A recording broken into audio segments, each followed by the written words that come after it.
In my quiet moment, minsan tinatanong ko si Lord na, Lord, bakit mo pa rin kami minamahal?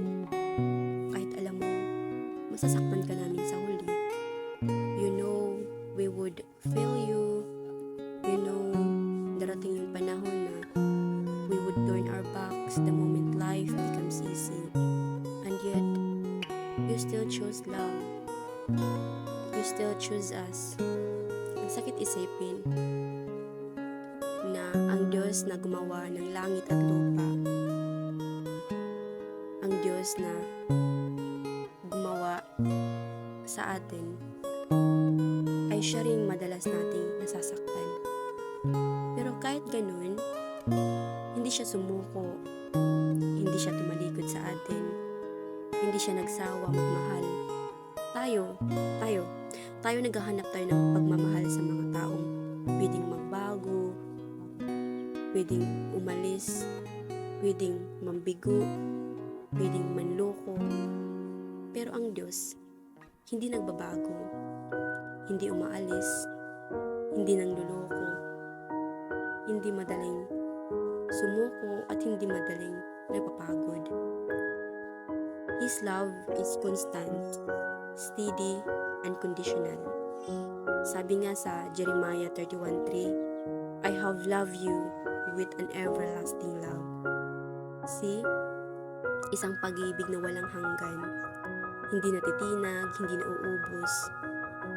Kaya, kahit ilang beses kang nadapa tayo, kahit ilang beses nating iniisip na, Lord, I'm not worthy, hindi ako sapat sa'yo, God whispers, anak, I'm still here. Come home. Hindi siya tulad ng tao. People judge you quickly. People live easily. People love conditionally. Pero ang Diyos, He is the God of second chances, third chances, 1,000 chances.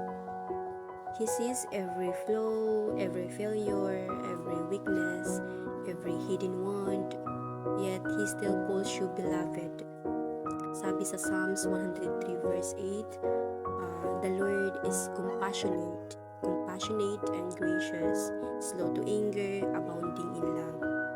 Hindi siya mabilis magalit, pero mabilis siyang magpatawad, mabilis siyang yumakap sa taong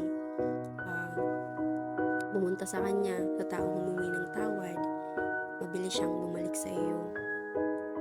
Tayo lang naman mismo yung lumalayo kay Lord kasi natatakot tayo o nahihiya tayo nang dahil sa kasalanan. Yung kasalanan natin yung parang hadlang na hindi tayo lumapit kay Lord dahil sa shame.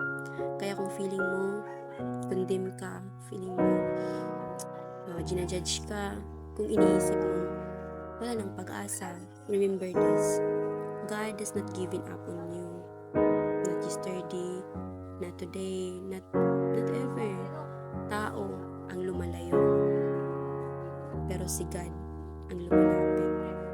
Tao ang sumusuko, pero si God ang patuloy na kumakatok sa puso mo. Tao ang nagpapa-feel na hindi ka enough, you are not enough, di ka sapat, pero si Lord ang magsabi na you are enough because you are my child. So today, I encourage everyone kung ano yung pinagdaanan ngayon, praying na hindi maging hadlang yung shame mo para hindi ka lumapit kay Lord. I pray na magkaroon ng humbleness, pagpapakumbaba yung puso mo sa presensya ng Diyos. Dahil ang Diyos ay mapagpatawad, mahabagin sa kanyang mga anak o sa mga taong may takot sa Kanya. God bless and to God be the glory.